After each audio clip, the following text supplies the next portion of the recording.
Hello, hello! Welcome to a Wednesday stream instead of the normal Tuesday stream. As you can see, managed to get a camera. A few might know that the previous one, or my camera, broke. So this one is a borrowed one, borrowed from a friend that basically saved me the hassle to try to order one from like the other side of the world right now. So that is good. You might notice that there is some flickering in the camera. It's like a better camera than I used to have, but it's also older, I think. So yeah, at least it is a camera and it works. So I'm quite happy. I'm still experimenting to see if I can get my phone to work as a camera. And if I can, that would have been neat, since it's way more, better quality than either of these web cameras has been. So that would be really nice. I got something to work yesterday, but not really connecting to Streamlabs. We'll see if I can debug that later tonight and get that up and running. Hello there! Is it Freenik? Like double ones? Maybe it's supposed to be pronounced with some like number pronunciation. Arusia, hello! Cardinal Majestic Mac. Rip old camera, feels bad, man. Really rip the camera. It fell down. I think it took a lot of hits, like by me accidentally raising my table too high, or the cat knocking it down because, well, it's a funny thing up top of the screen. And I guess several hits like that can make any camera take its last breath. Yeah. So it hasn't been treated too well either. So I guess it was about time. Though, yeah, it was a bit unfortunate timing, all in all. Aslan, what is this? Who is this? Who am I? Oh, I have an existential crisis today.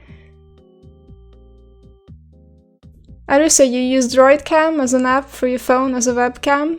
Mostly just used it for a short interview and drains your battery like crazy though. I looked at DroidCam as well. And then Irenium, I think it was. So that's the one I'm trying out, and if that one isn't working, then I will do the DroidCam, and then I think there's some other options that I got as a suggestion on Twitter. So yeah, but I've read that the battery drains like crazy and the phone gets very hot. So maybe the phone will break instead.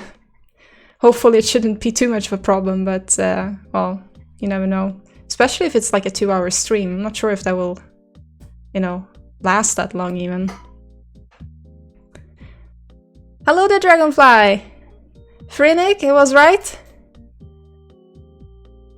Oh, surprised when my nickname was the first try. Well, you never know, right?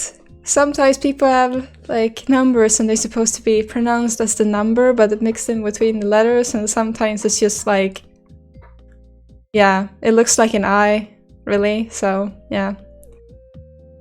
Arusi, getting a webcam during COVID times is rough, so best of luck. Yeah, that was why I reached out on Twitter, because I looked and there's a shortage of webcams, like toilet paper. It's like nowhere to be found. So any means to get it working, right? Also, it's good to have, when you're working. I always had a webcam for like all the meetings at work, and now it feels awkward to not have one. So I guess like showing your face in meeting is quite good, and like your facial expression actually matches maybe what you want to say and stuff, so it feels a bit more friendly. Or if you're going for angry, if you could show that as well, I guess. But enough about webcams. I have one that I'm borrowing for a short period, and we'll see if we can get my phone to work. I guess that is the current experiment going on.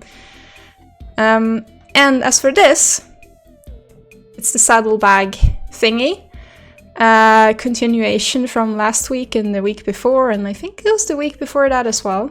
Sage sticks. So it's still the blockout temp model in here. Well, for the sage sticks at least, you can see there's a metal thingy and a green bundle with some yellow in it, for anyone who hasn't seen it. Lags, a lot of lags. In the stream right now or in the camera? The camera is probably lagging, because it did when testing it out, so... Might be the case, Aslan. Yeah, a bit. Yeah, as I said, it's an old camera. So bear with me. Second-hand, borrowed. If you're too unhappy, Aslan, I can turn off, okay?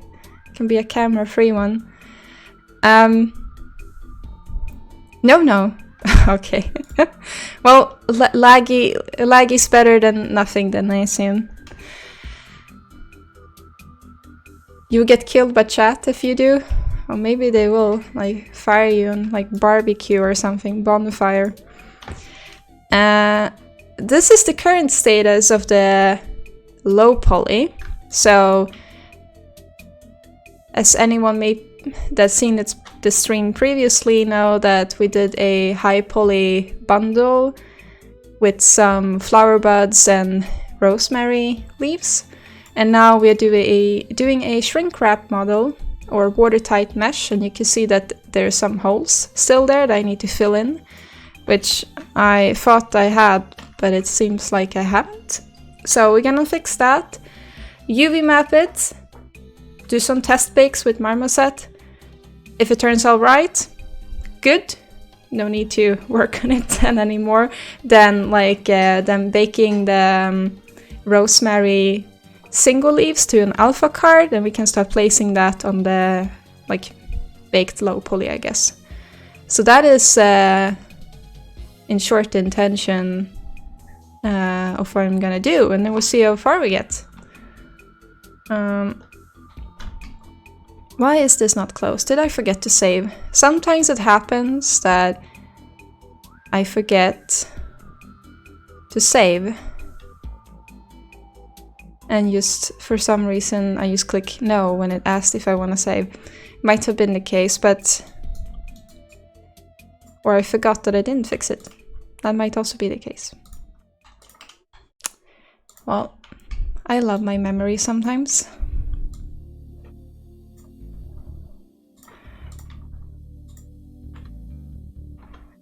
Guess we will then just close it up.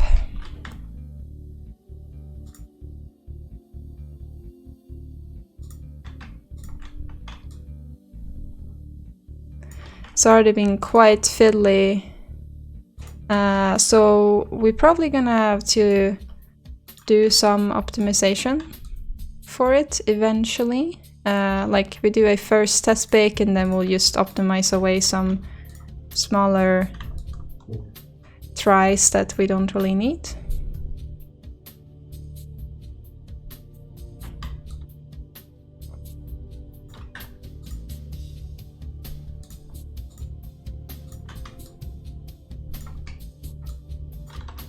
Might be that looks a little bit too angular.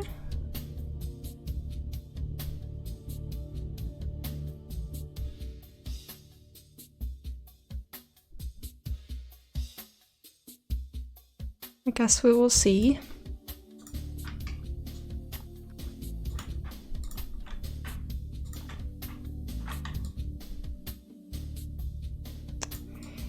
We have some that are sticking out a little bit, but shouldn't be too noticeable.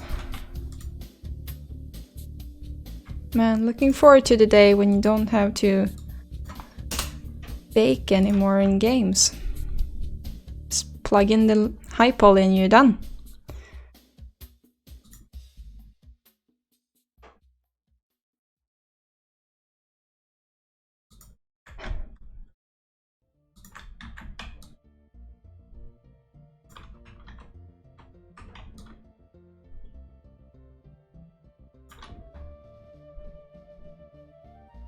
Unreal 5 Galagape? Yeah. Soon maybe. I don't entirely believe that you can just plug in a very heavy Zbrush mod, especially if you do that with a lot of the things without having to at least, you know, do some reduction on it. Like tiny bit of maybe automatic adjustment of the, I guess, poly distribution to get a little bit more low poly. I'm just thinking, like, if you do something in Zbrush and then it's like a couple of million, don't really think it will be able to handle that. Like, photo scan assets are not really that high number, so... But hopefully, I mean, I have my hope still.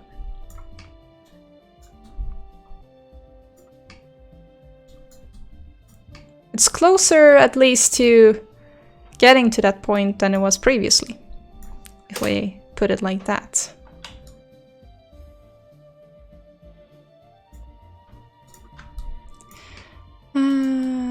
Let's see.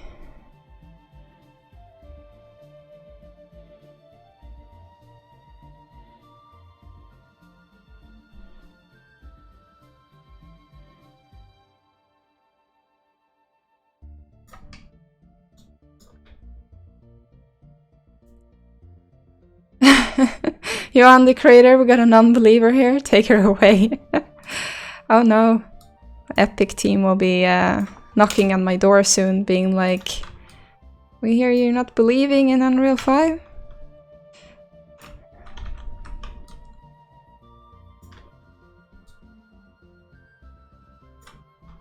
I'm wondering if I should make separate things for this, or if I should make it part of the retopo. Maybe we could try to make it part of like the geometry.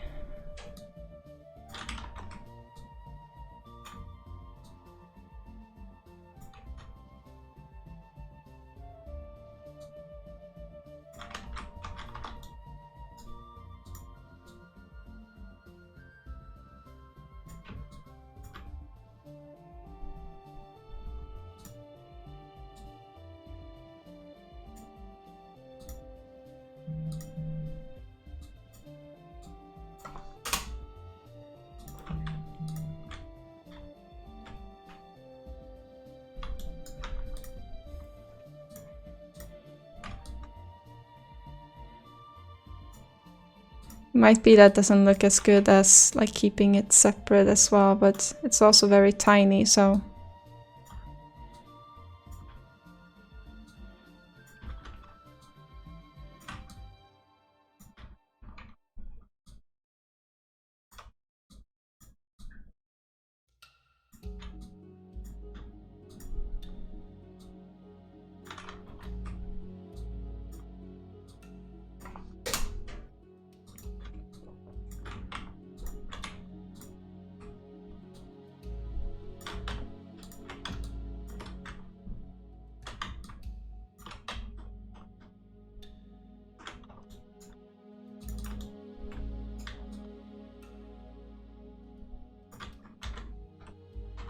Oh, we have that one that went a little bit too far.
I'm not entirely sure that this is gonna look too well, so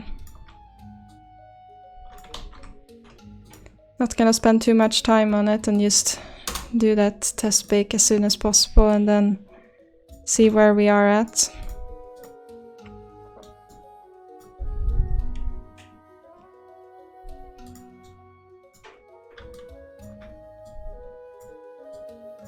This depends on how tiny they are actually in view. These are like sticking out more than anything else that I have on the bundle, so I mean, you can basically project anything to a cube, so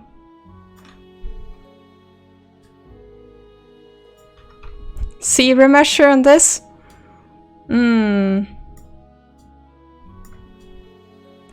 I wonder.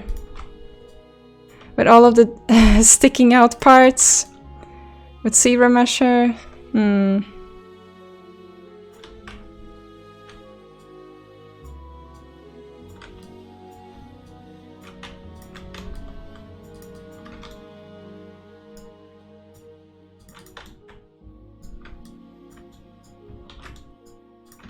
who knows? Maybe that works. Quick and dirty is probably gonna be dirty at the very least. Quick, absolutely. Dirty, more than I want it to be.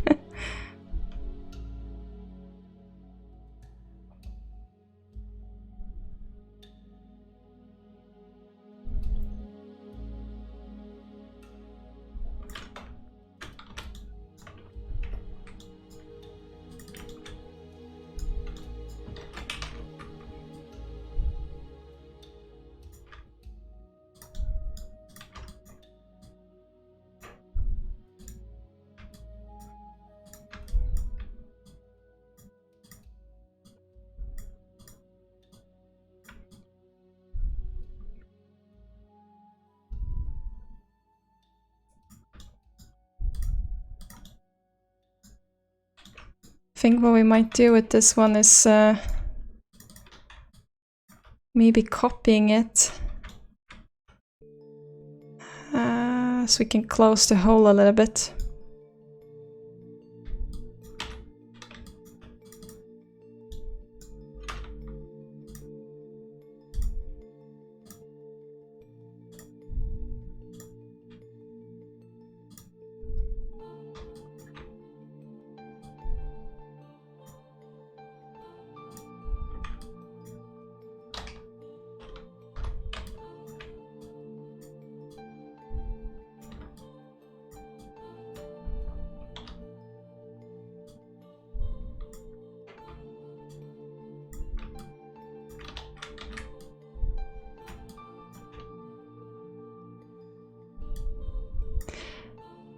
If it's player's eye level, I would say it's definitely in your face, seeing as the scene is in your face. We're not really making it for a game, we're more making a scene, as it's a personal project of mine, so it's more like that. That's the rendering we're doing might be a little bit, you know, some close-up shots.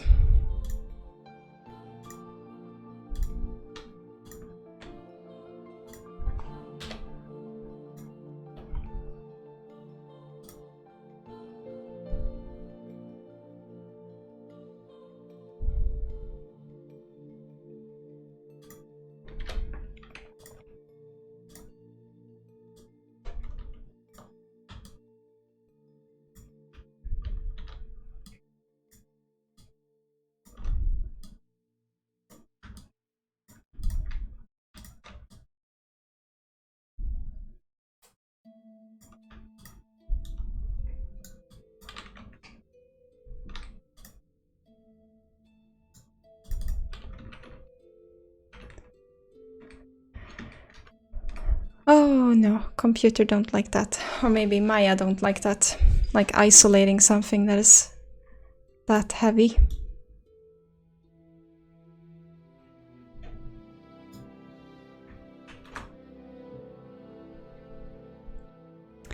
Waiting.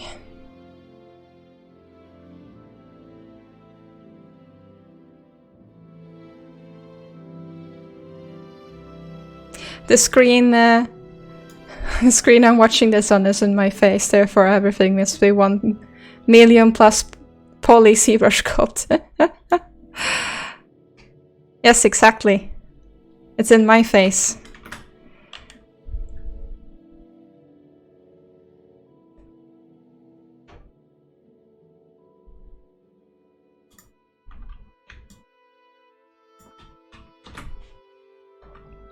Now that would be easier to accommodate in the low poly, I would say. No, but you know, like, we're gonna do some rendering shots on this one with the bundle, so it's not like we need that much, but we still want to have a little bit of the silhouette feeling, so we don't want to be too cheap as well. Like, we're not going to just take from this angle, we're actually gonna zoom in a little bit, so you will see it a little bit more up close, but it shouldn't be, you know, too high poly either. I mean, if this would be like a third person game, I doubt that I would have this many. I would probably just bake the entire thing to one cylinder and be like, okay, done. Because that's probably what about you can afford, right? In that case.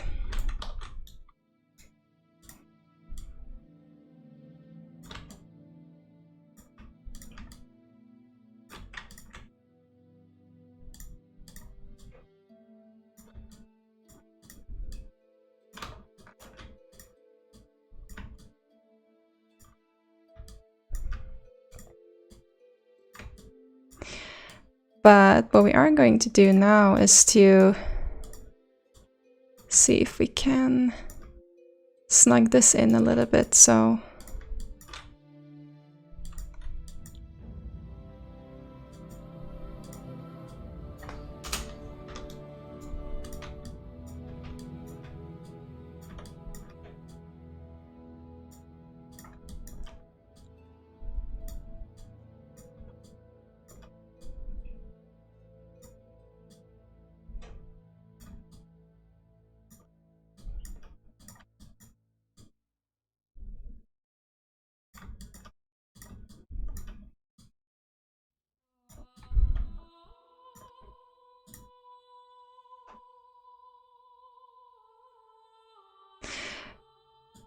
model it individual fuss on them, it's the only way. I don't necessarily think so. Not for this one, at least. I think we can do without that.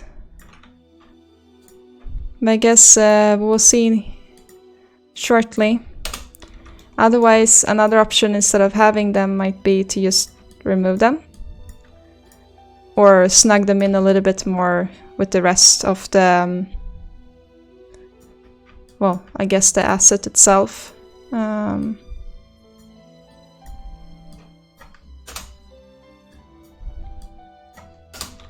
So the key for like shrink wrap or watertight meshes is that everything is kind of already tightly together, or like if you have a lot of silhouette changes and stuff, it becomes significantly harder to, like, you know, model it in like this. So guess we will find out very soon.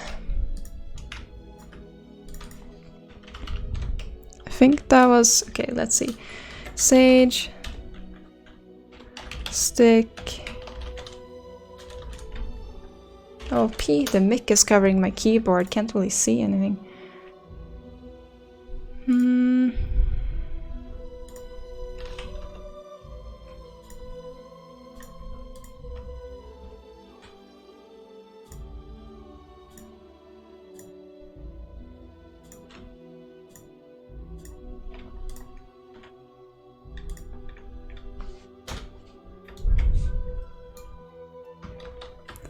Okay, so that is the collapsed one.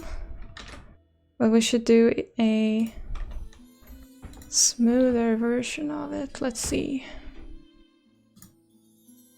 It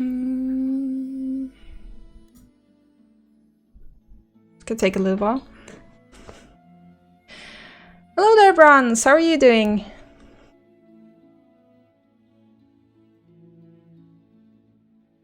You on the creator, you were joking? You should of course added this smile.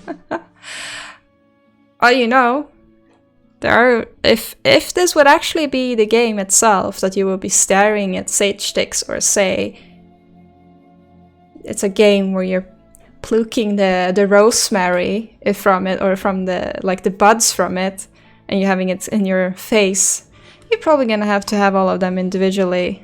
So I guess it's all about the context. But man, if I could just keep it like this and then texture it, I would be like, so happy. That would work for me.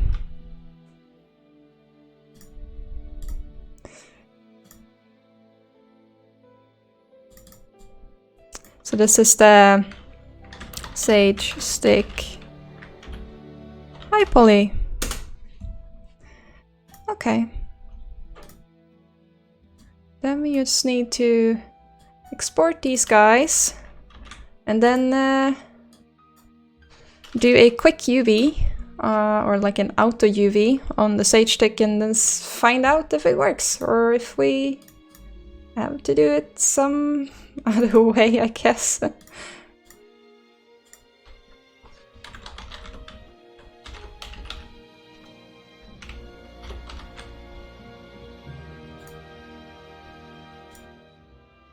Probably takes a while to export it.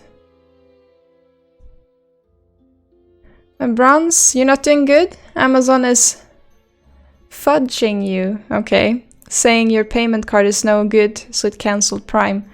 Ow. It's bad.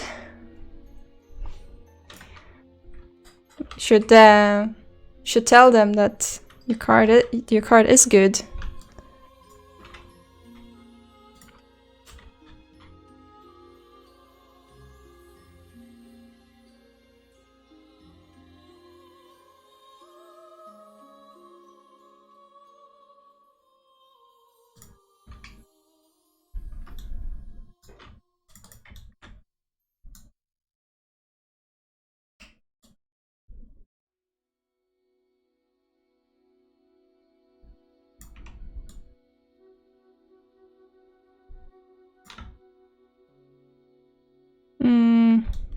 Guess we can just do a fill. Do I even need the bevel here?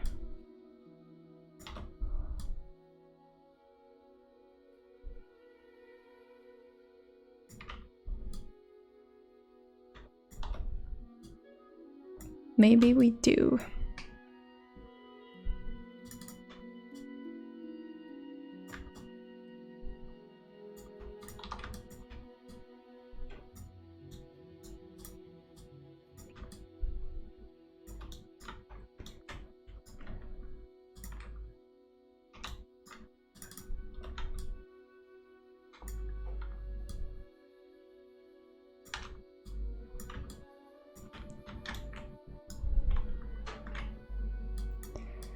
Oh no. Of course I didn't want to connect the entire way. Ah.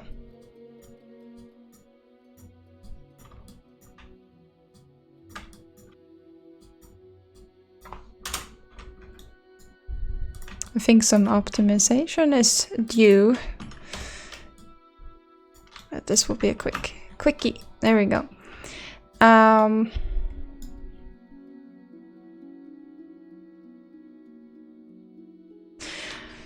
Johan the Greater, you're referring to the tiny fuzzy fibers? They're like less than 1 millimeter long that you need to that you see when your eye is inches away from a leaf. Oh, I guess you mean like millimeters away from leaf, not just the individual leaves.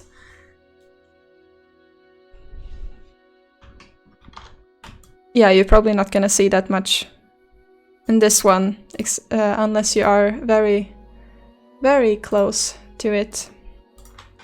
Eyeballing it, basically. Putting your eyeball in it.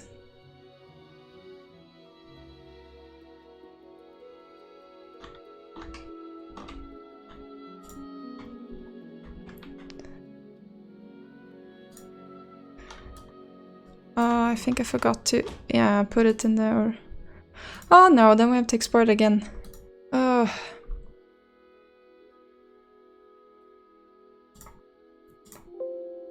Yes, I would like to override that. As Sekut wrote, Maya, I think it was when I was exporting that it would take ages.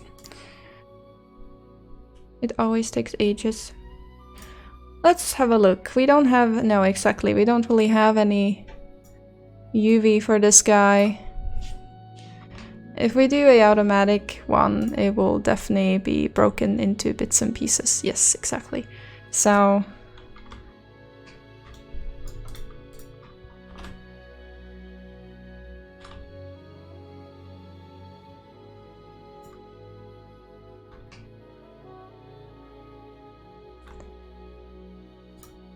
if we do a cylinder mapping, it probably will work better.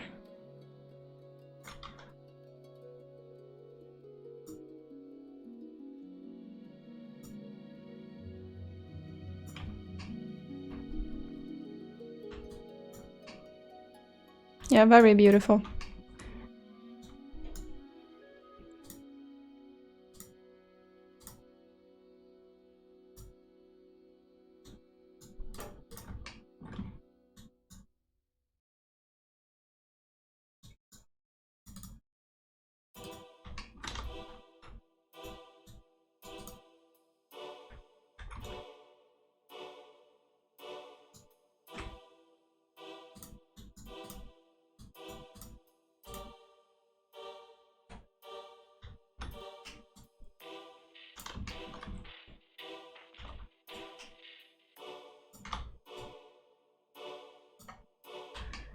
What did we get here? Oh, some broken pieces.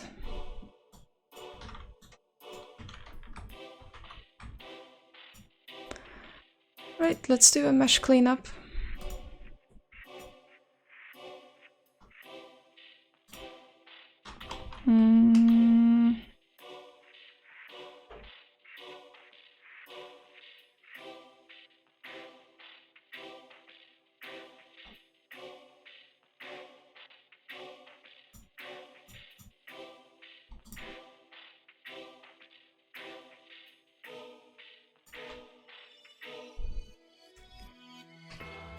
There is new EU rules for online payment runs? I never heard of such thing.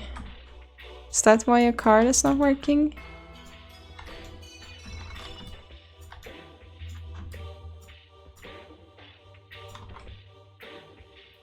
Starting now in January. Oh, how lovely. Great.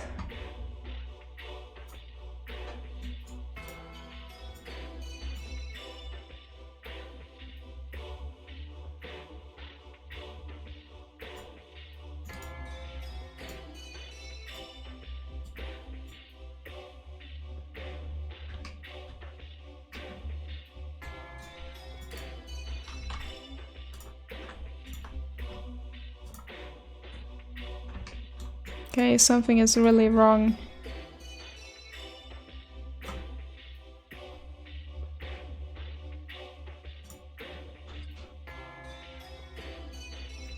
Step snapping. No, we don't want to have that. That's why I was behaving weird.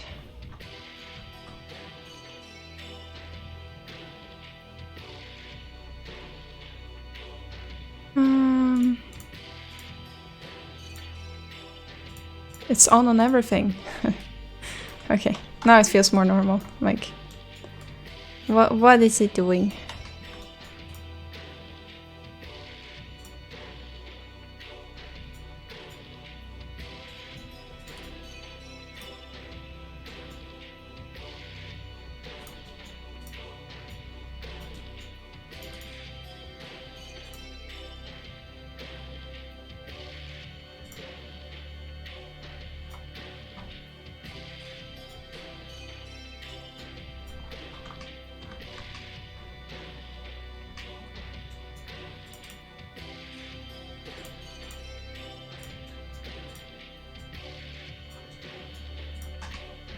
Oh boy, I don't like this.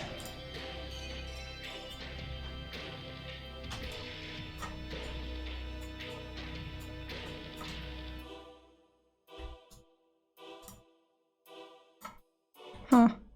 Okay, so it's really broken.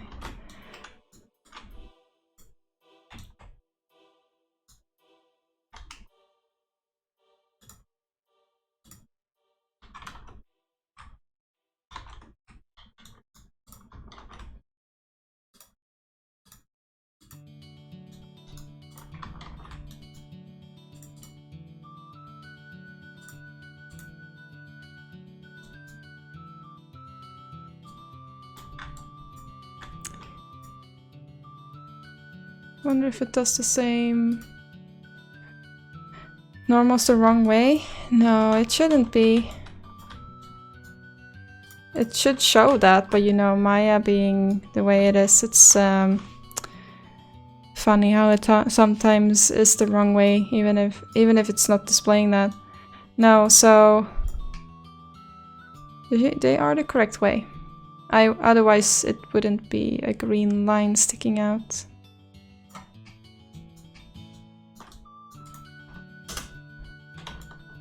Oh, I can see what happened. Somehow it was a double one there.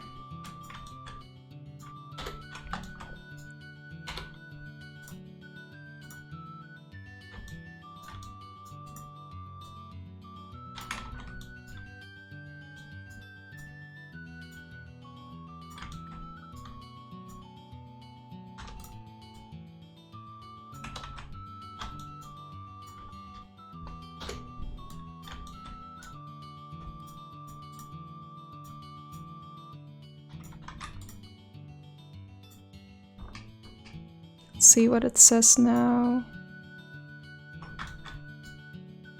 No, it's also one vert. I'm looking at the number up here in the counter when I'm hovering over them.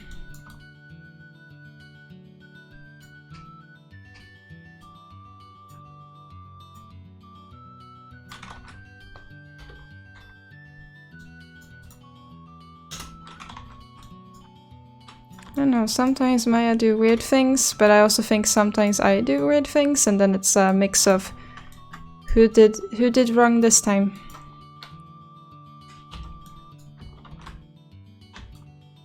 Okay, so we should look at this here as well.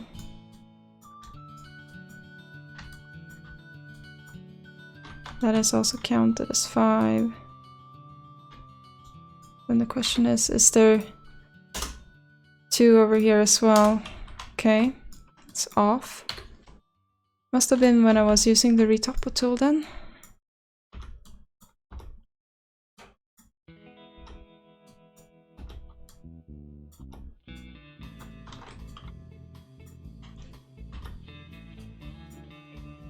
Okay, they all seem to be 1 now.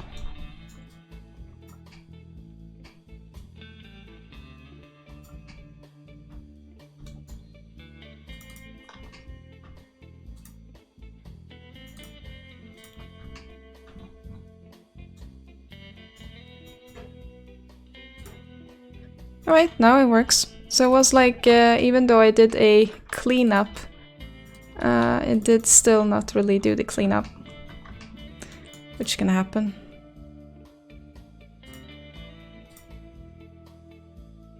But now we have a quick and dirty UV, at least. And it's also fixed, so now we can export it and do a bake.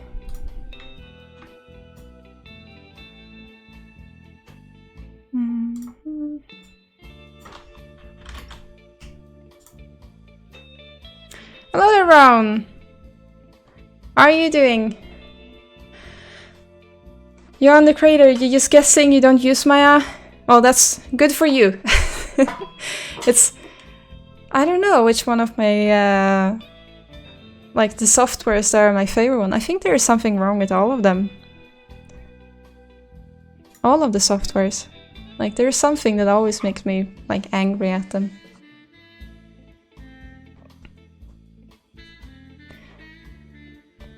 But for some reason it's always like weird things when it's Maya at least, or crashes that you're just like, what? Why did it crash? Sometimes you can actually just move your cursor in Maya and it crashes. And you're like, I didn't even do anything. And Maya's like, oh well, you moved your cursor in the software. You can't do that. So now you crash. That's basically Maya. Most of the time. Or you choose an action. Oh, I want to select this edge. Crash. It's like, oh, I couldn't do that? Wow. So it's like weird things like that with Maya.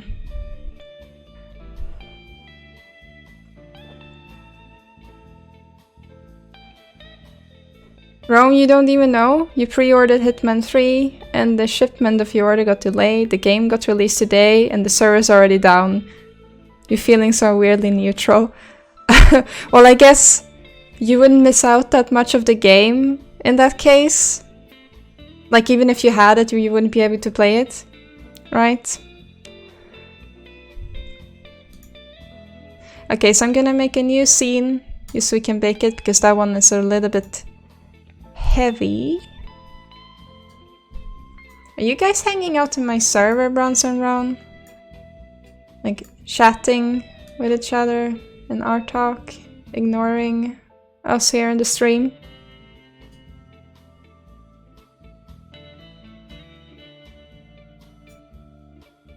Hassan, no. Okay, so you're also part of the party, huh? You're also all having a party without me. Is that what you're saying? Hassan, no, you're not even the voice channel. It's like, no, abort mission, abort.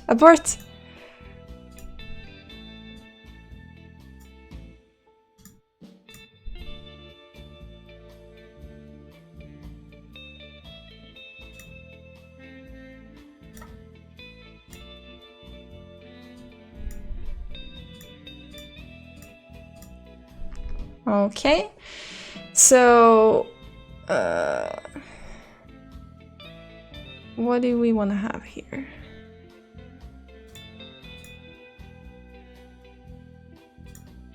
Well, I guess all of these standard things works for whatever we are doing right now, and then we can choose a, like, call it sage stick, the bake itself.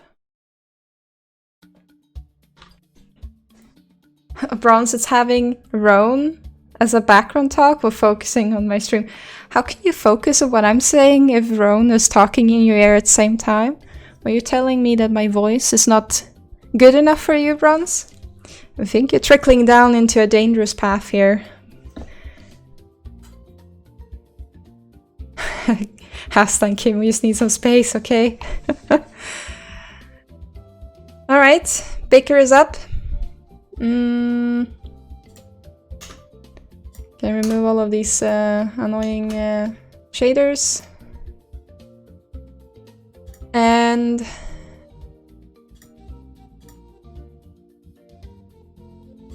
alright.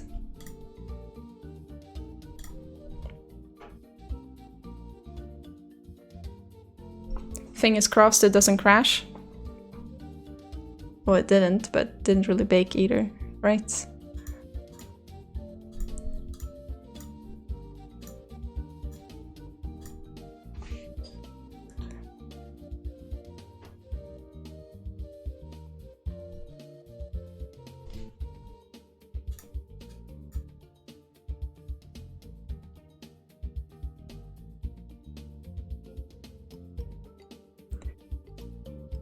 My web camera broke, Ron.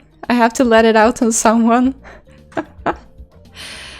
Oh, because Aslan said Kim is picking fights left and right. That is true. Had to vent my anger of the betrayal of the web camera, right?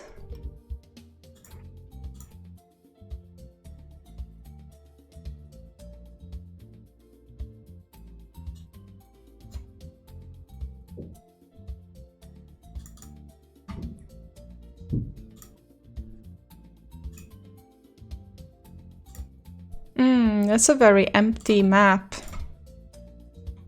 That is because this one is not... I noticed that now, like, you can't really bake something if it's not having UVs in 0 to 1 space. It's going great today.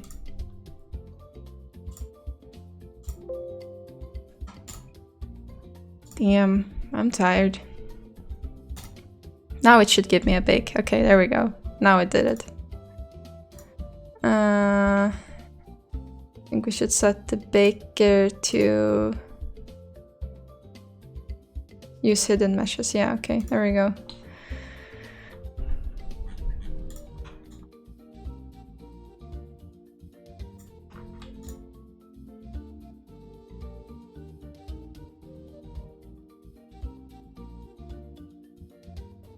Why is it so blue though? Is it like blue? Oh, preset. Let's take the... There we go. Oh, it's not blue anymore. Okay, so that's the bake.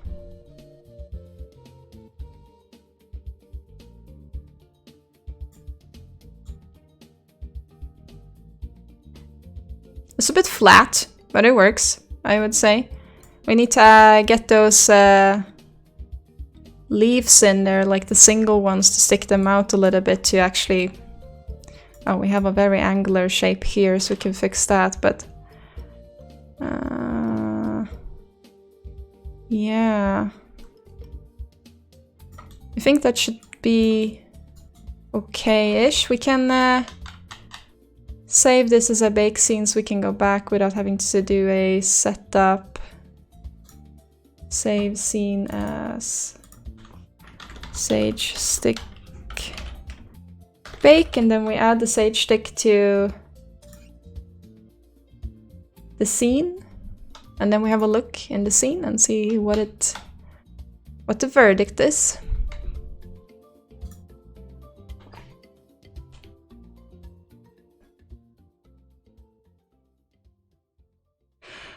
That's what I have mods for. Taking it out on you guys. My webcam broke. Fix it. Oh, cue Ava-chan's speech. I am the server. Maybe I should make a speech like that. Yeah, you're not a mod. That is true, Bronze. Are you trying to tell me something?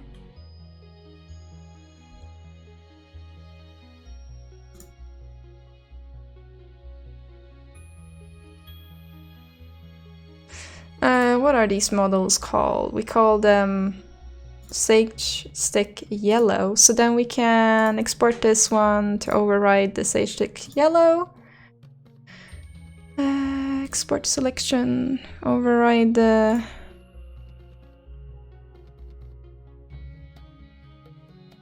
Oh wait, was it a... No, it's not called... High poly... Where is it then? Oh, it's in another folder. There we go. So it's updating, of course, with all the Lambert shaders instead.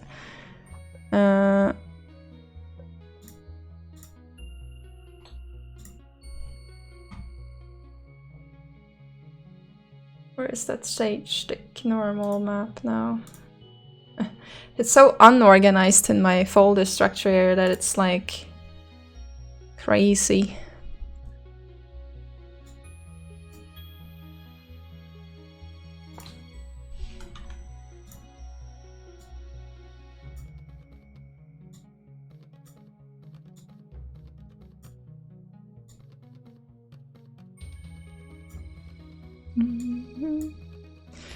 So there we have them bundled up.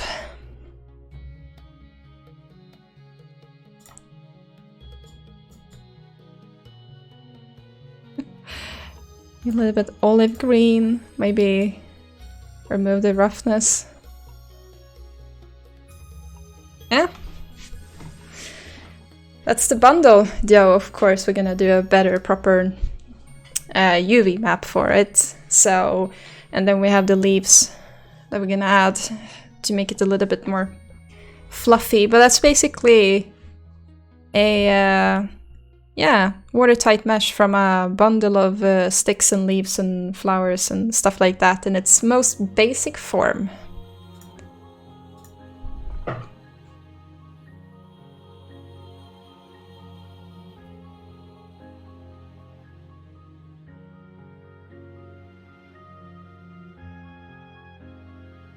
Oh, you actually thought I would know a Star Wars reference?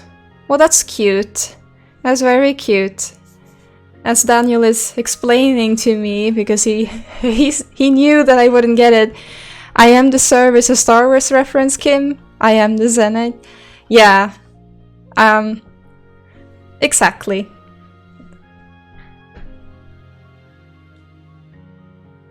That's cute, right? I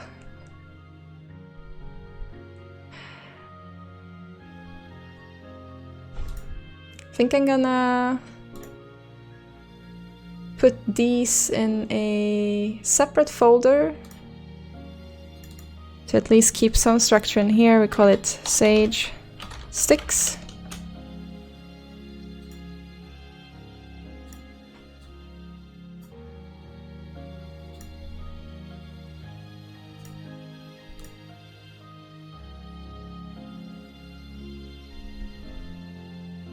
They should be in the extra folder where the corks and flasks and stuff are. So then I guess time for some UVing. So we're not gonna do that much of a fancy thing, but we should be able to fit more than just this one on here. Like, we have another sage stick, so they should be in the same UV at the very least. Runs you crawling back into the corner.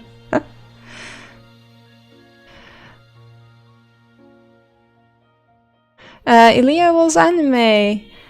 No, I don't work for Blizzard. I work for DICE. But working for Blizzard is cool as well. It's just not what I'm doing currently. What program this is? It's Maya, Autodesk Maya.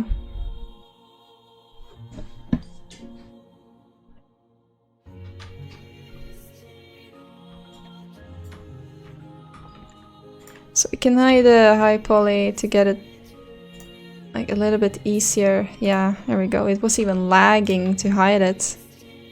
That's how heavy Maya thinks it is. Though I think it would be fairly okay, because when I opened this off stream, before I started the stream, it did not lag as much as it's doing right now. So I assume that the Streamlabs is also taking its chunk of the memory. That's why it's also very slow.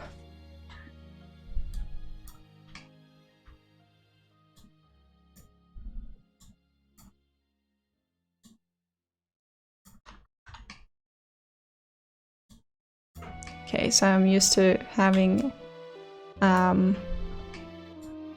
more screens to work with, but this will do as well.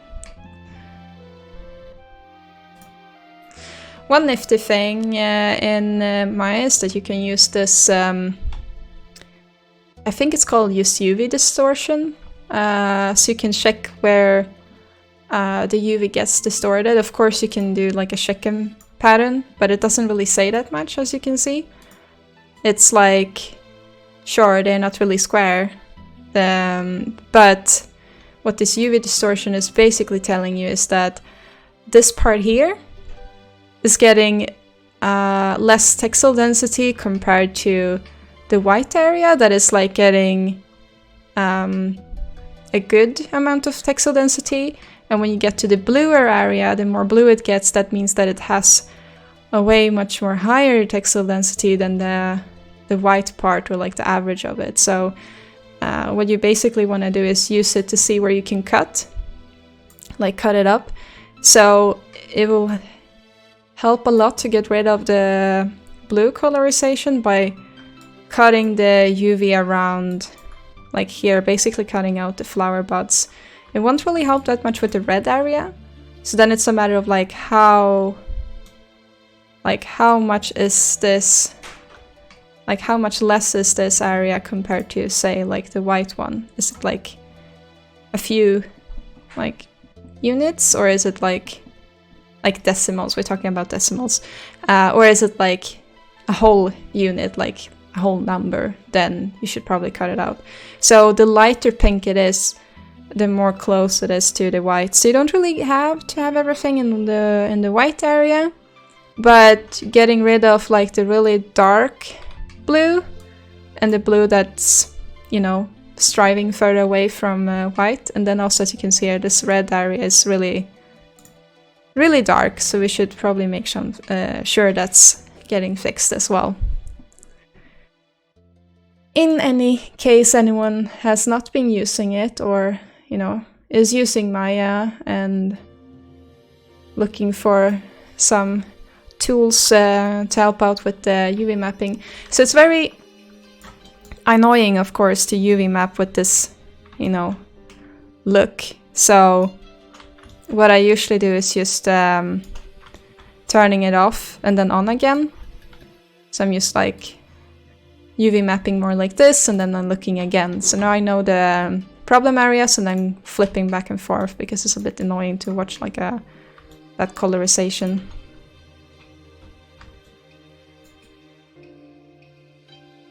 Sometimes then when you do UV mapping, you realize that if you can like add a few lines to improve the mesh, but also to just like improve the cutout around the thing you want to cut out. In this case, it's like around the flower. You start adding those as well to make the cut a bit more neat.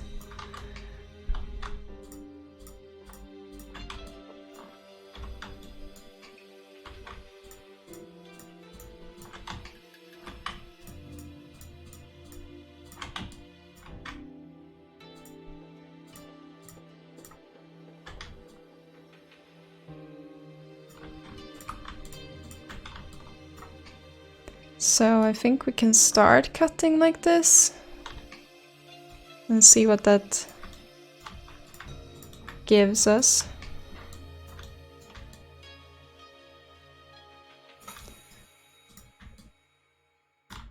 Might actually be even better to cut it here.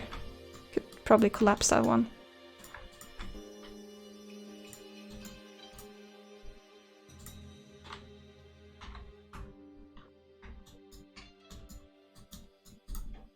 So we have one island.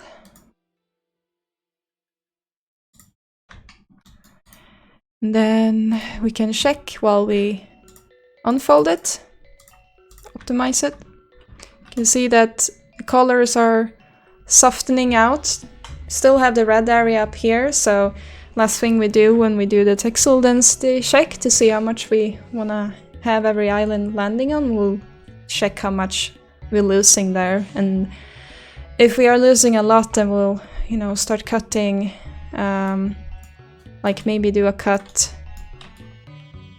Yeah, we'll basically have to cut so that this area relaxes itself. So it will be either cutting straight through or trying to cut it around it so that this one can unfold as much as it needs, basically.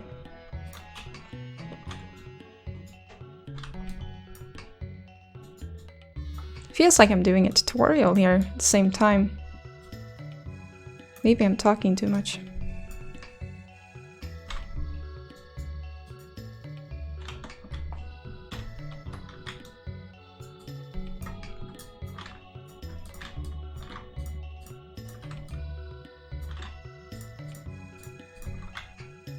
You need more tutorials, Aslan? You're not even an artist.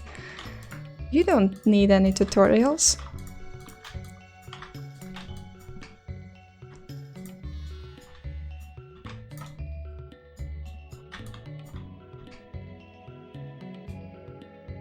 How else would you become one then? Well, I'm still rooting for your design career, because who's gonna teach me design if not you, right? Can't go and switch up now and become an artist. That's not according to the plan.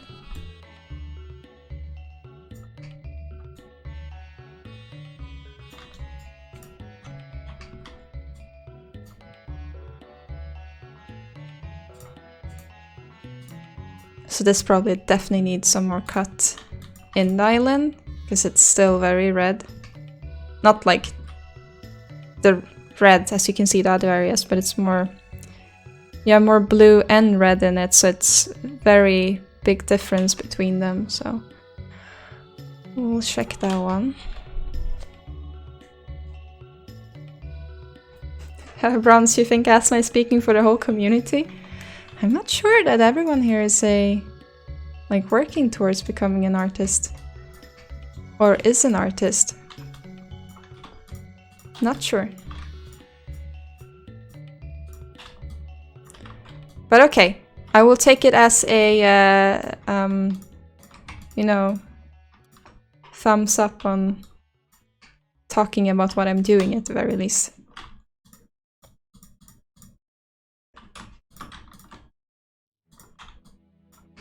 Actually, I have been thinking a lot more about the tutorials. I know that we did like some kind of poll a few months ago before I had a long break about like what you would like to see. And I think I figured out what I would like to start with. And I'm always getting a lot of questions regarding stylization and realism, like how one can do both. And that is probably a subject that is less covered than, you know, say the normal, like how to UV map or doing, you say, assets. So that's what I was thinking about. Like, I wrote an article about it for a very long time ago. But like actually going into it more in details and like actually taking maybe an asset and then how you would proceed to do that in different styles. But it will probably take a long time to make a tutorial as such, but that's what I've been feeling the most excited about. So I think that that would be something I would be doing. Oh wait, Bronze, you're always jumping to conclusion. You should quit 3D. No! I do have talks and articles, Bronze, yes. But I never dive into detail, like taking, say a prop, say the saddlebag that I'm working on. What would it look like if you would take the exact same concept and make it in a stylized style as, you know, Overwatch? And then you would take the same and make it as, you know, the style of Journey, which is like less, I guess less details and more like focused on colors and shape. And you know, work in between styles of things. That's what I'm thinking. And then more going on, instead of like the saddlebag, it would be more like material oriented. Like we take a plank because it's like entirely of wood, or say a plank together with another plank, which would be like a simple little stool maybe, because this is a little bit more advanced, but a stool. And then, you know, how would you do that in all of the styles if you were asked? Bronze, something on advanced subdiv modeling would be super cool too. Isn't there a lot of tutorials for that already?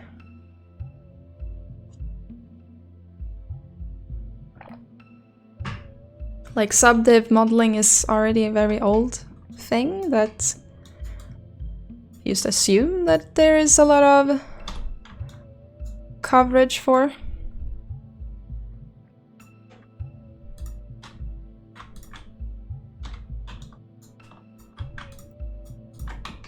It's not like I want to reinvent the wheel again when there's already so many great artists already out there doing like tutorials on things that I consider them probably being more expert on if they are doing a tutorial covering that.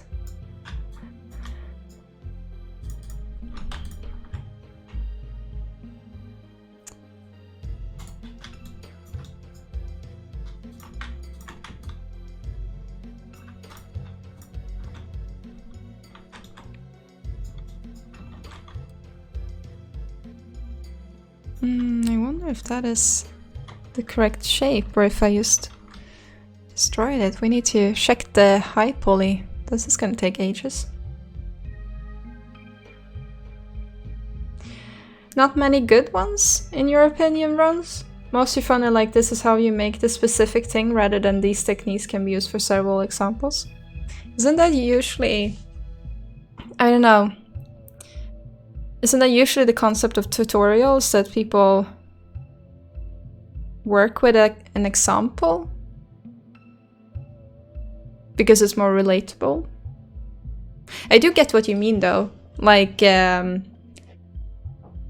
focusing on techniques, but I think people mostly are like interested in like how would you make this cool gun or something else for that matter.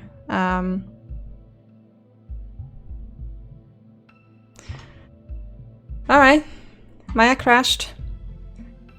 Now the question is, did I save recently? Oh boy. Rip Maya. It's like, oh, I wanna unhide my high poly to check the silhouette on this thing. Oh no, you can't do that. Oh, why not? Basically. Is it at least done? Ah, okay, I saved when I was done with this one, but there's no UV. Okay, so we have to redo that. I wonder if there's a Maya crash file. Maybe. Sometimes Maya is nice and give you a crash file, but it didn't give me an error, so I doubt it actually did.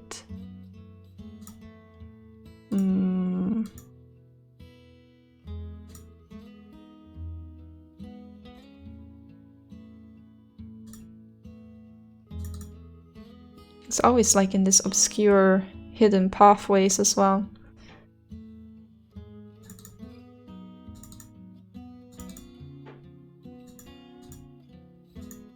No, Maya was like, no, I'm not gonna give you any files. Okay. Well, not that I expected more of Maya anyway, but it was a long time I had a crash on stream, I would say, so in that sense, Maya has been more stable. Oh man, it feels like I'm puking in my mouth a little when I'm saying that Maya has been stable. Yeah, okay, we didn't get the crash file. That is a shame. Oh man. It's gonna be the same issue then again with it, with that manifold thing. At least we know what's wrong with it and how we should fix it, so. Unless it crashes again when I selected the high poly. That would be stupid, Maya. Don't be stupid. Please. Is there like a Maya god or like sage or anything like that you can pray to not have it crash? Is that a thing? Please, please, please, Maya. Pretty please.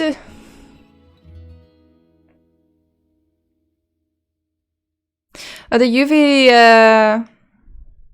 oh, you mean like, what is it called? Hide it when the UV window is closed. Maybe that could help for the next time. Now we're back at the start of making the UV again. Good thing we didn't get that far with it. Okay, so I'm just gonna do the same with cylinder unwrap, and then we get the issue area to display itself immediately.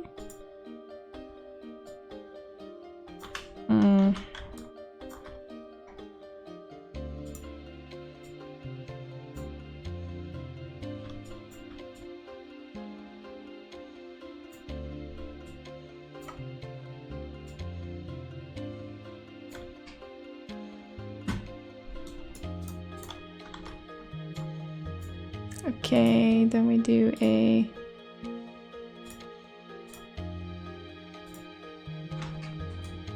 Oh, we didn't even have the... We didn't even save after we capped the bottom of it. I'm bad at saving, apparently. Okay, we're saving now then. And we're minimizing the window. See if that helps. Maybe it helps. You guys are continuing talking about tutorials, I see. Bronze, maybe it's just you, but you feel more tutorials out. This is how you make the specific ring, rather showing examples. Like, it doesn't need to be that you sit and make 10 different guns or whatever. Oh, that's why you like Daniel Tiger's design tour. I was actually thinking about that when you were mentioning techniques, but then I forgot the name. I forgot his name. But he do a lot of examples before I go and make one. That is true. That is a good build up, actually, because then most of the time when you do tutorials or like you follow one, you get basically stuck with that you only know how to actually make that one specific thing rather than understanding how you actually approach it and then, you know, making it. Like, everyone always had like these numbers and values already there, basically. Like, oh, and then you press 0.8 and 3 and then 5 here, and they don't really explain why. Just because, like, it works for that. Probably because they already done it and knows that it works for this particular asset, so I get what you mean.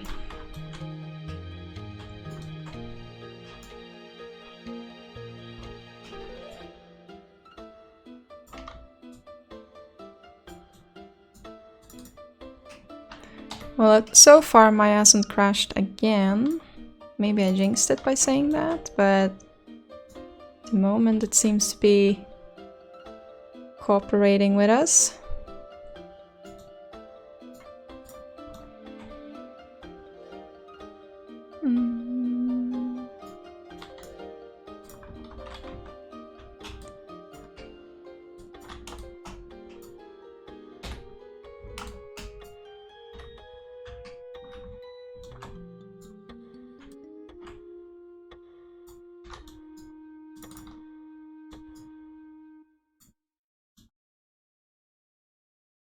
Oh no.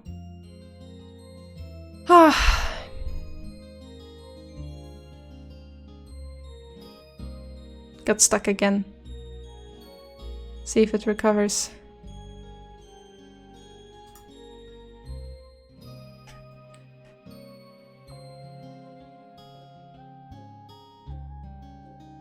Dragonfly also prefer the technique-based tutorials a whole lot over the asset-based one. The asset-based ones are usually a waste of time of stuff you already know, with maybe 1 or 2 interesting things hidden in between the non-useful stuff.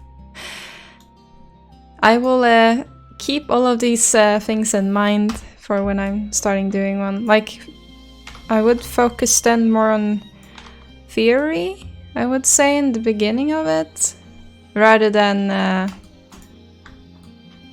how this is how you do this specific asset. Like, talk a little bit more like about why, more like, I guess, technique, but not just like in technique in tools and stuff, but actually, you know, execution, how you think. But I never really done tutorials before, so probably need to write down what what the purpose of it is, and then, you know, start from there. Then, you know, some kind of ordering, like if you would do lessons or something in school. I assume, at least, so. It sounds like a way to go, at least, but I don't know.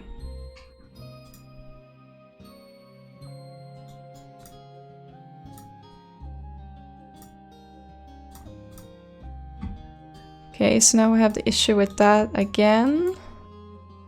Then we have this.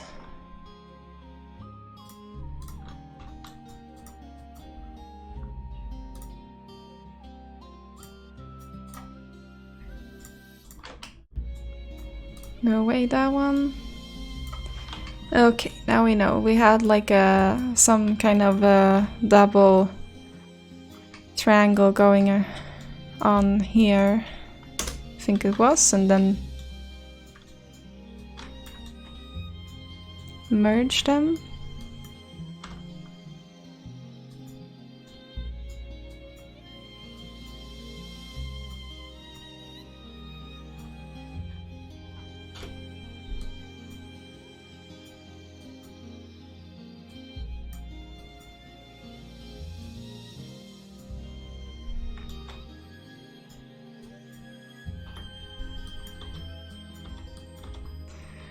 So that should fix that one.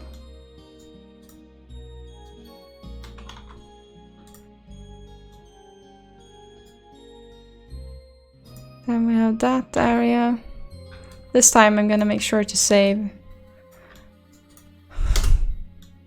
so we don't run into Maya crashing again. Oh well, we will run into Maya crashing, but not have to redo, so...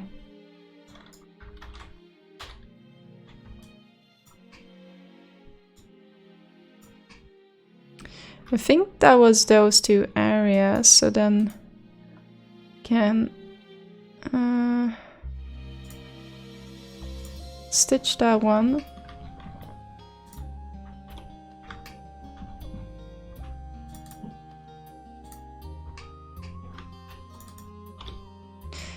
Yay! Went way faster, now we save. Save, save, save.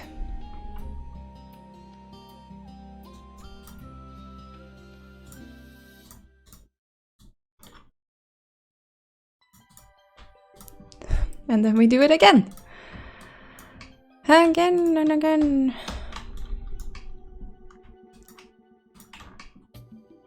I think we collapse these two together. I think that's what we did. Oh, this is from Zelda, this song. From the Zora domain.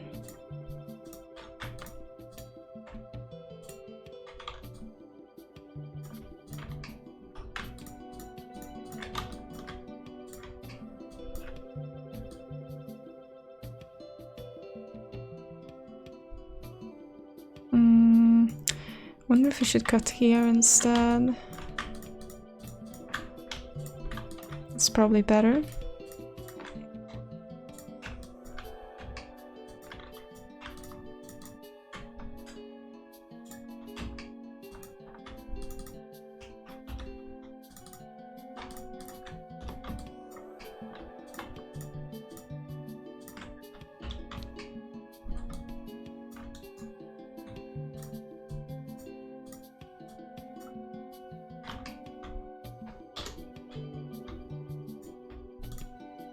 Oh yeah, we had that one in the inside. Moving that one. I was like, why is there a cube here?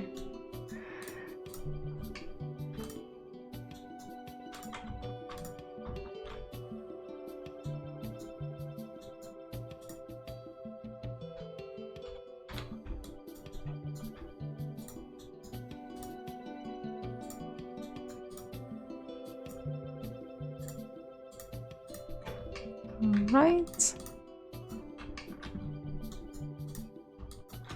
Same again.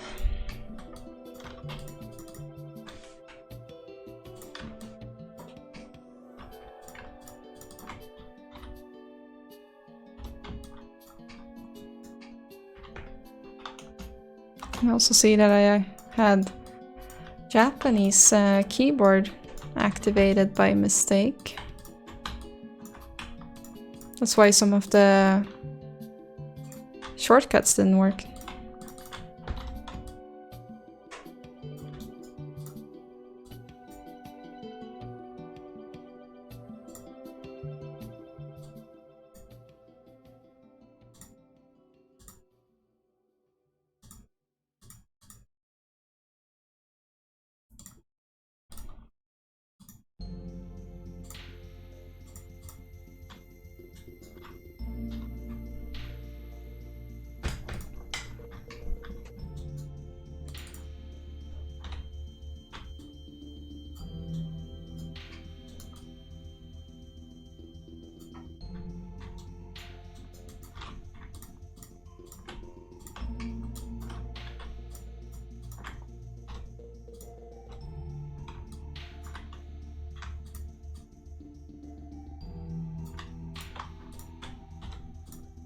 Oh, this one had a very harsh shape. Let's see if this works to cut it like this.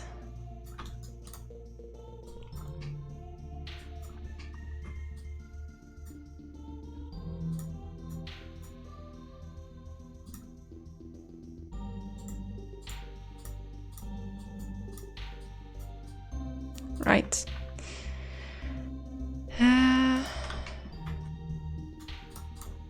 So now we kind of back.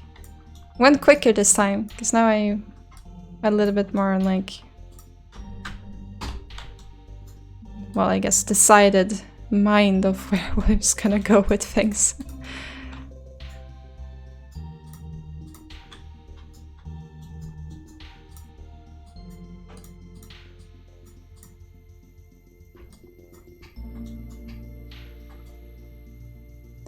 Okay, so this one is probably already gonna have to be divided into 2 parts because it has such a sticking out thing here, so we should already prepare it to be cut, basically.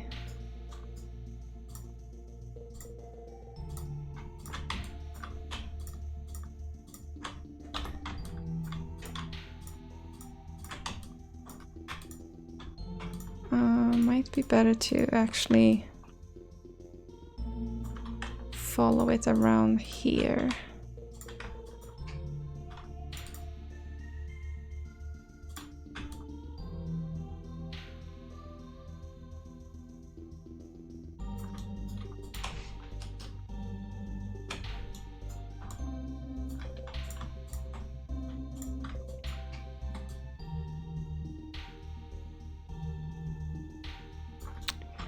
Wonder, maybe we should add that one. Depends on how the flower goes, but I think that one is for the better.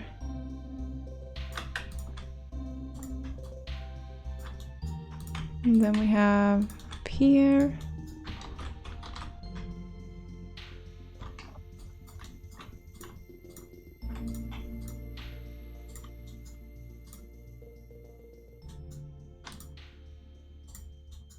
So then we have a smaller one here. So if we check when we unfold it, it gets a little bit better. Might have to cut it again.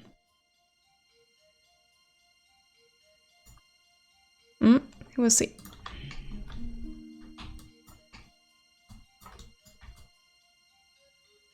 Maybe that we actually put the seam up here.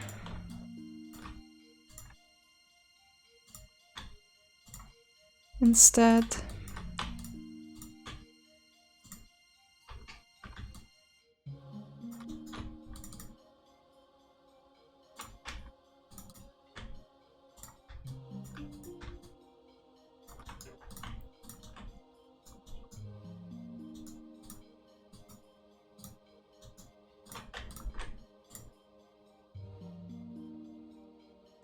Another boiled spud. Oh, my link in my portfolio panel is broken because it ends with like double slashes. Oh, that's not good. Thanks for the heads up.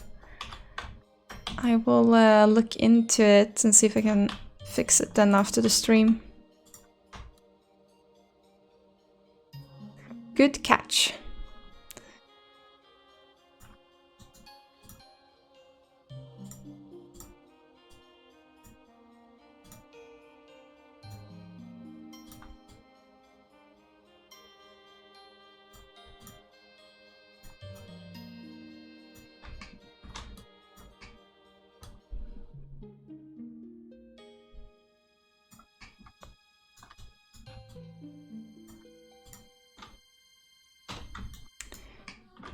I'm gonna cut out this one as well, but we're also gonna do an extra cut up here because it's so angular.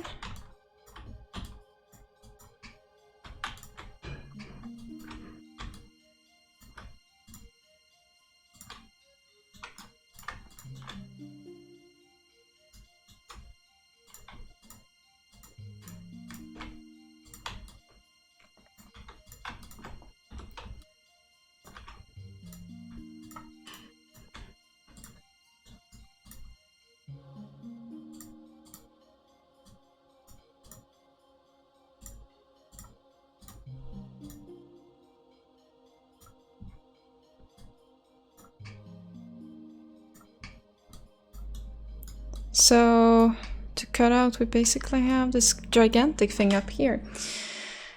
It's that one. I think we should just go around it and then we start looking at how we can cut this one in half as well.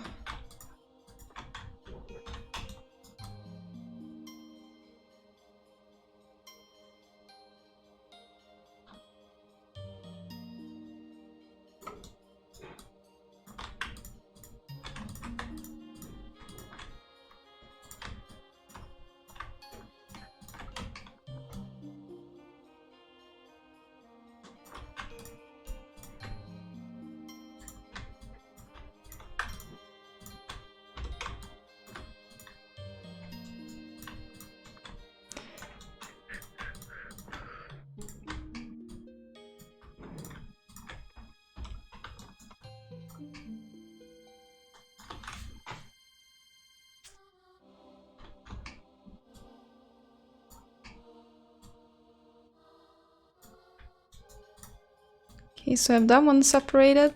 So this one looks a little bit funny overall, so I think what we can do is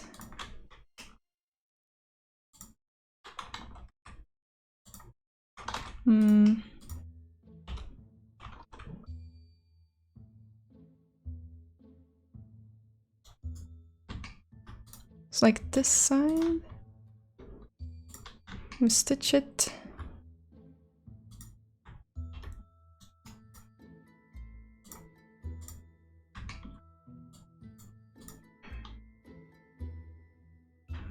Unless we actually go for the cut over here.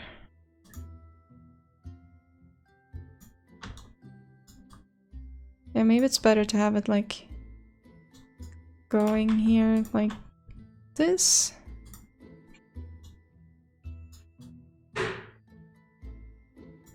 Or even here.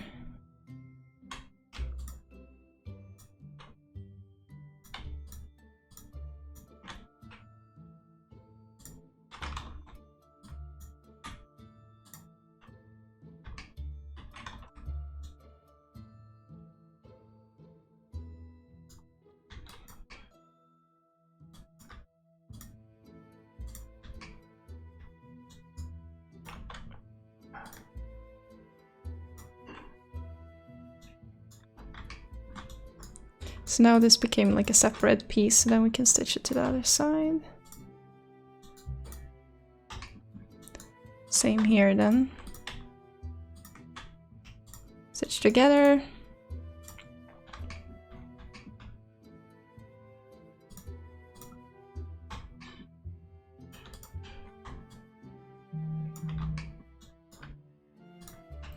And we have some issue area up here, but that's also because we should probably cut off the top of it and have it as its own entity instead.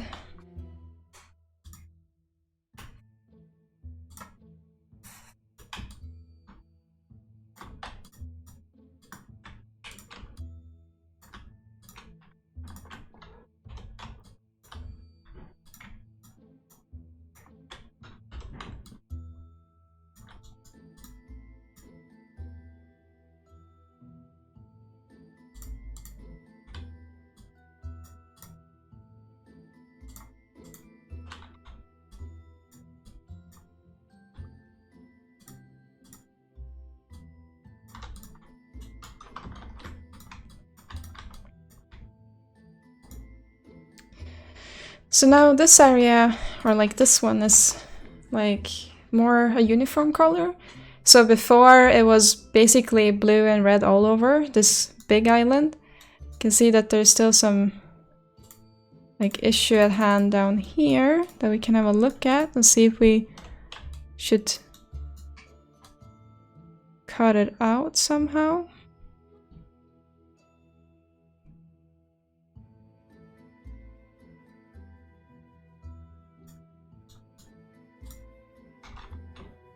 Right, it's because it's so long, probably.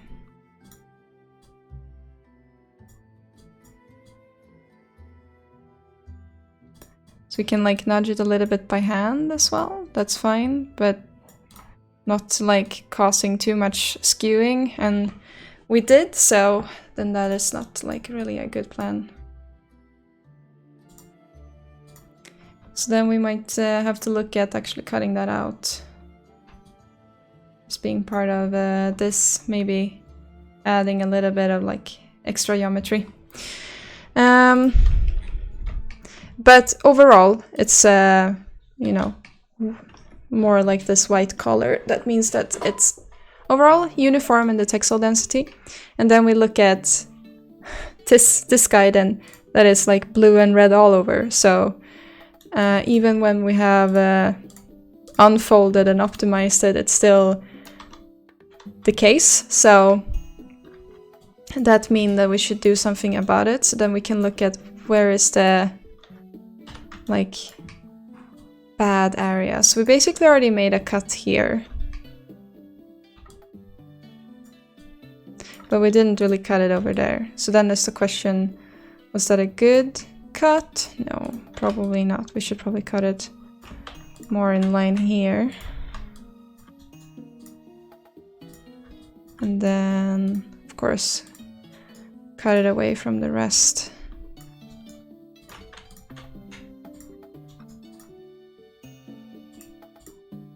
So then this one also turns more like a uniform white color. Like you can see a little bit hint of red and blue, but that's much better than the red we have in here. So I said a little bit of a tint is fine. It's when it's becoming a little bit more like this, where it's an issue that you should look over.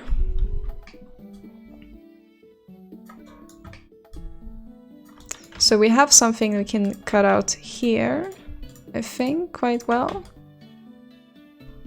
It's like following the shape of the asset as well.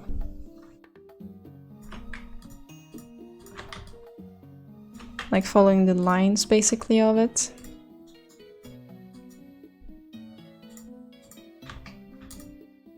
So it's still like giving us a little bit of red, and that's because of these bumps here. So if we think it's too much red, then we should probably cut it again. We can have a look at it when we do the texel density thing. This one, however, is very red, so...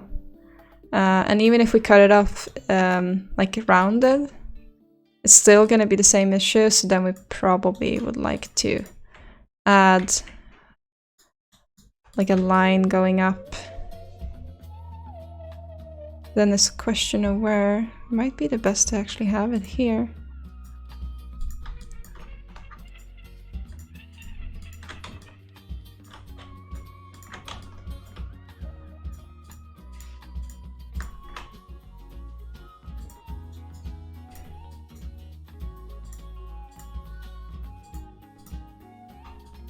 So it's less so now, a little bit at least. This one has more extreme shapes, that's why we're cutting it up more than others right now.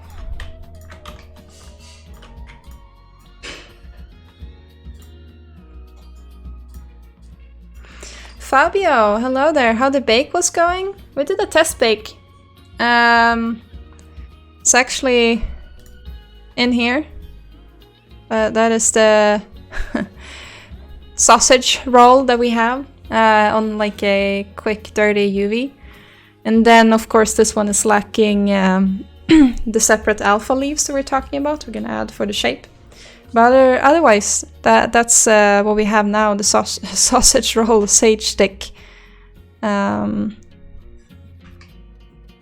Which is holding up fairly okay. I mean, it's a little bit angular if you zoom in on it, but that's because it's, you know, low poly. Now we're gonna make sure that we actually bake it in a bit better UV mapping, and maybe we can fix some of the skewing as well. Oh, boys, but I missed you. I can't help staring at the last project and wondering how you did the water. Was it baked sim or sculpted? Oh, the water in the pot diorama, I guess you mean. The Looks like syrup. I was aiming for honey, murky water thingy, but yeah. So it's a mixture. It's basically a glass shader in Marmoset, so it's not like any simulation. And then the droops, they are just like Zbrush meshes that I retopped. And there's not really any bakes on it, so it's just like getting that shape of the droopy things. And then on the pot itself, you have baked painted honey on the texture, so it's actually a mixture.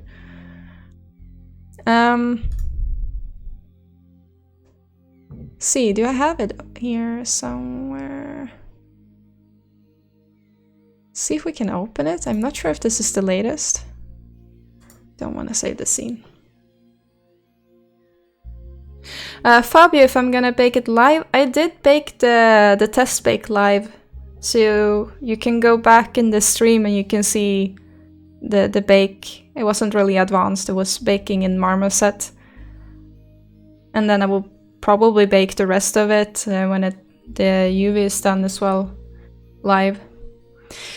So yeah, let's see if we can turn on the wire.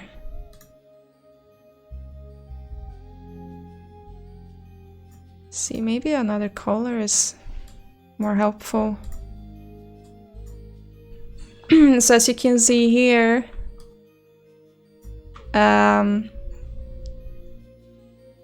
this is a texture on well, on the pot itself.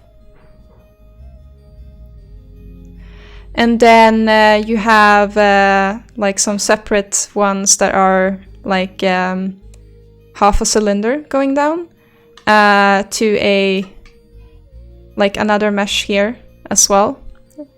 And this is just having yeah, here it's like a glass shader on top of it with some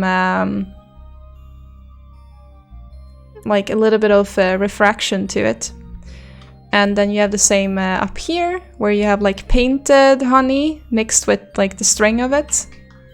So that's how I did it, like mix of painting into the texture and then also having like a glass shader with refraction on it. And it's the same with the goo at the bottom here. You can see that it's like also part of a texture. It's actually textured into the stone itself. And so yeah, it's basically baking it.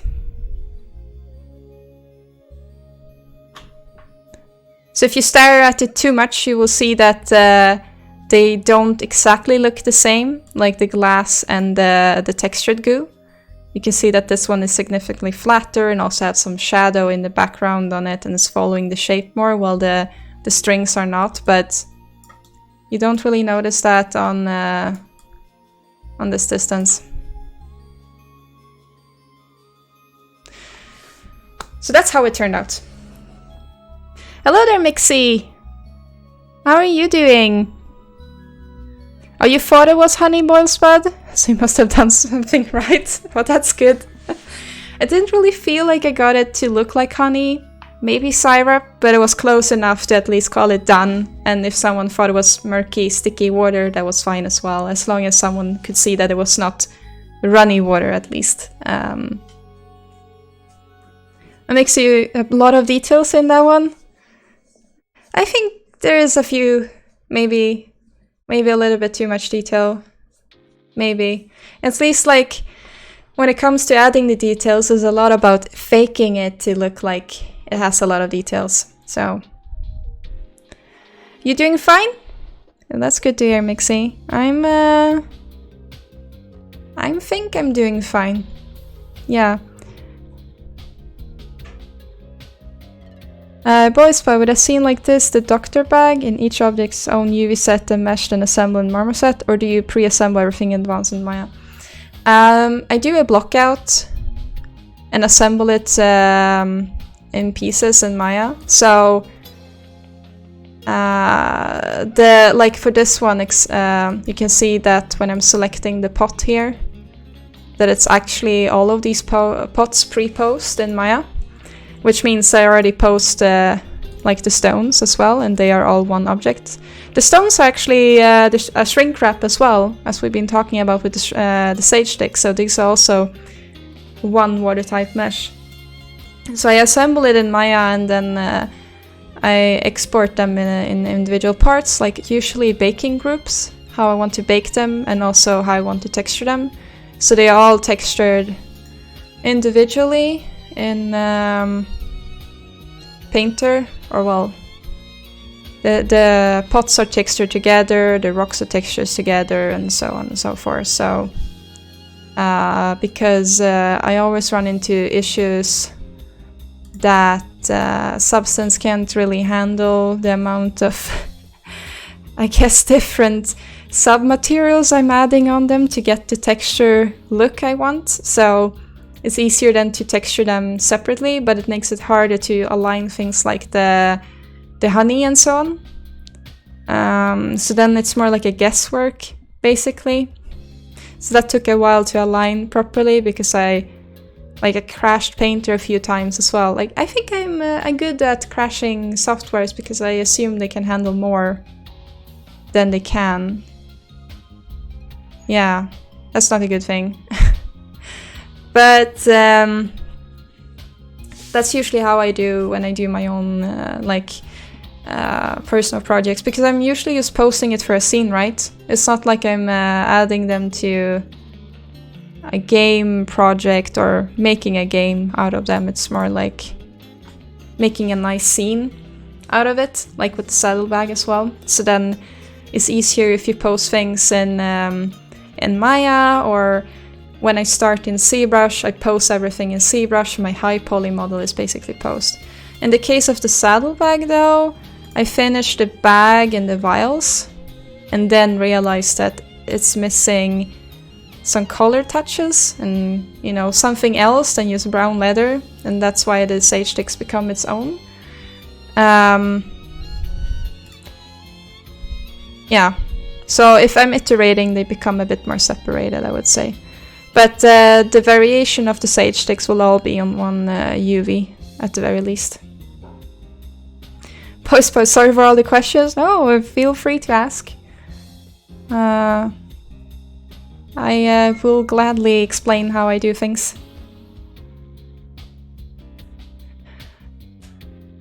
Pascal Averon, thank you for the follow.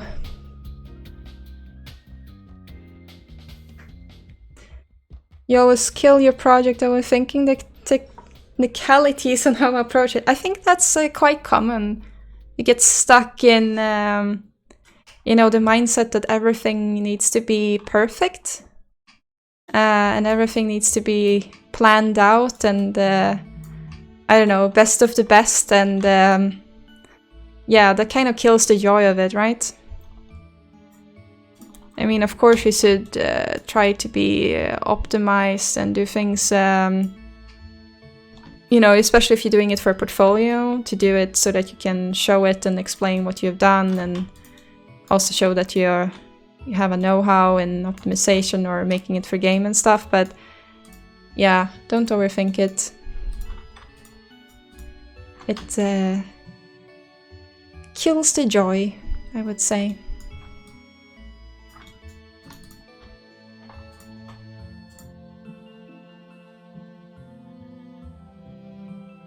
Aslan, who thinks like that anyway? I wonder. Yeah, well, I am the same. I mean, I'm overthinking everything as well. But eventually I give up and don't listen to my brain anymore. So that's my ultimate tip. Whenever your brain is stopping your progress and stuff, then stop listening. Otherwise I will never ever get anywhere. Good. Brain bad.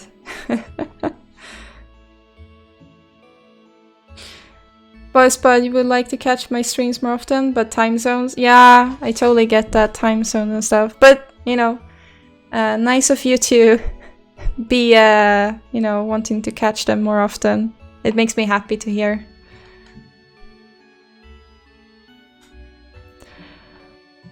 Karamaru, hello! It's good to see to put texture maps every time in portfolio, or not all the time. You mean if it's good to show your texture maps, like the UV layout and stuff? I mean, if you in particular feel confident that you have done a optimized job with the texture, then I would actually put it in there, because then you can showcase that.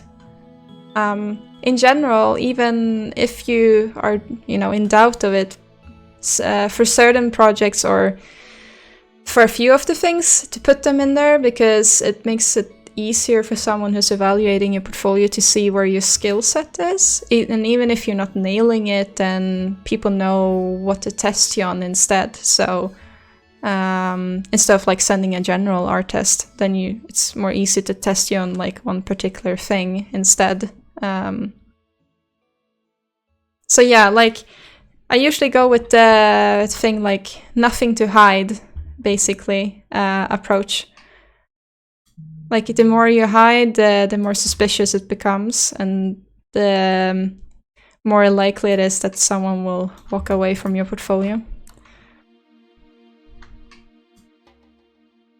I think we should divide this one as well, the UV, for this one.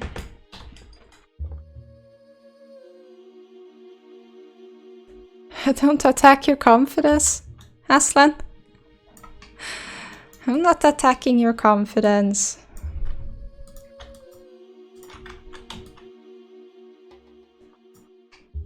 I'm gonna jump soon, actually. I have some things that I need to do before going to bed.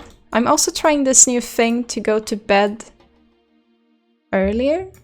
Like, not after 12 or after midnight. I'm trying to go to bed before midnight.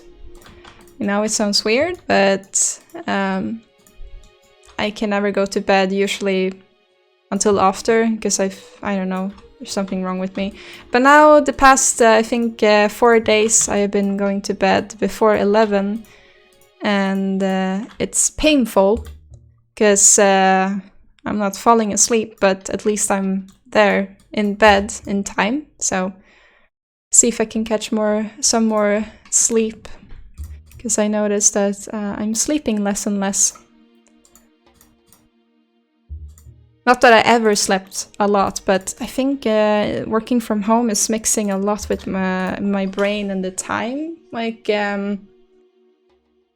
it's hard to kind of recollect what you've done the past weeks, or even which day it is sometimes. And even if it's weekend, yeah, it's a bit weird. And I think it would probably... A lot of things, of course, working from home and only being home all the time, but I think it's also due to lack of sleep or good sleep hygiene, or going to bed the same time every day. So that's the new thing I'm trying. Going to bed in time.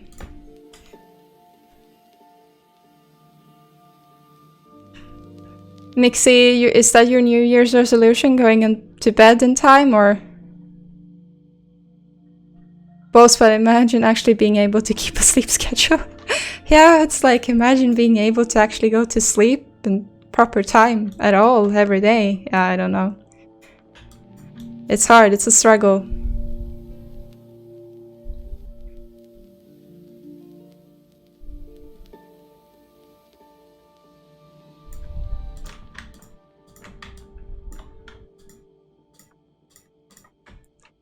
Maybe this is cutting a little bit too much in this one, but it was very red, the UV.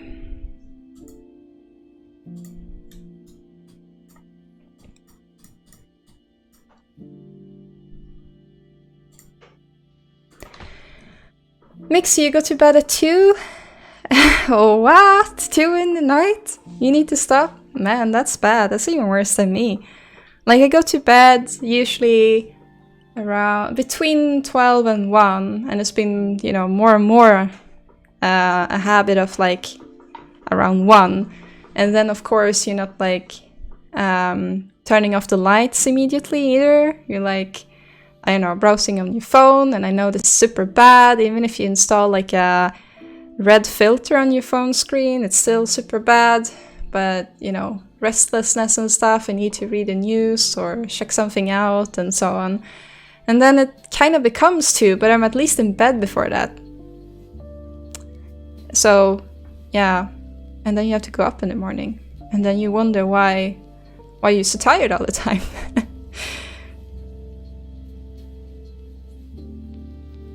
You beam decent, boys, but we're going into bed, but you can't turn your brain off until like 3.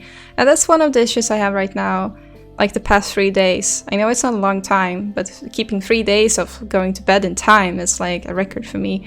My brain is not really turning off either, so it's more like staring into the ceiling while my cat is jumping on my belly, going like, it's playtime, it's playtime, it's playtime. And you're like, no, I'm actually gonna sleep for once. And it's like, no, you usually play with me this hour. So I have the cat as well that is just like constantly jumping or running across my belly, so it feels like you know, losing air time to time.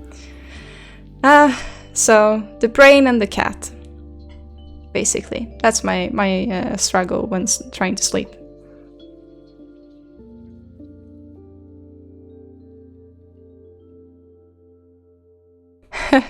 Mixie sounds like you can sit in front of the computer as long as you have one toe in the bed. Oh, imagine if I could get my sleep by having one toe in the bed. That could work. Can we fix that? Can we have some kind of thing connecting the toe to the brain? That would be awesome.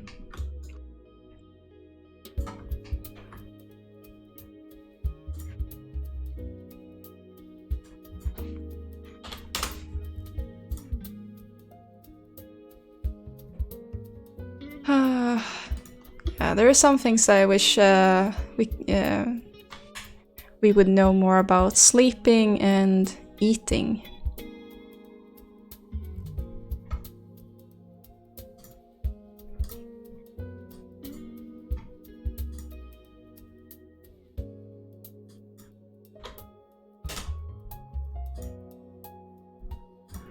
I wonder, will we be able to fit...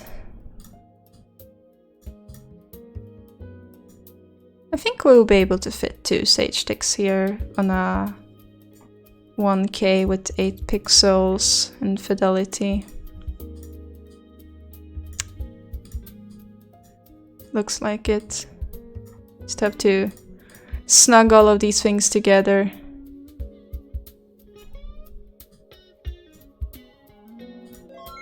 Yeah, it shouldn't be an issue. Actually, it looks like we will have space left even. But since we have unique UVs, we can't really go lower. Now the question that remains is if I'm gonna put my alpha rosemary cards on this one as well. Which might be good to keep them all on the same. Maybe, or make a separate one, like a one... Yeah, 256 or less, I think, for the rosemary. Probably less. Yeah, good. Well, we'll fit another sage stick and then a rosemary card here or separate.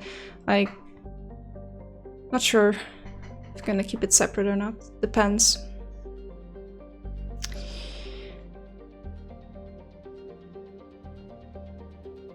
Well, I think that's gonna be it for today then.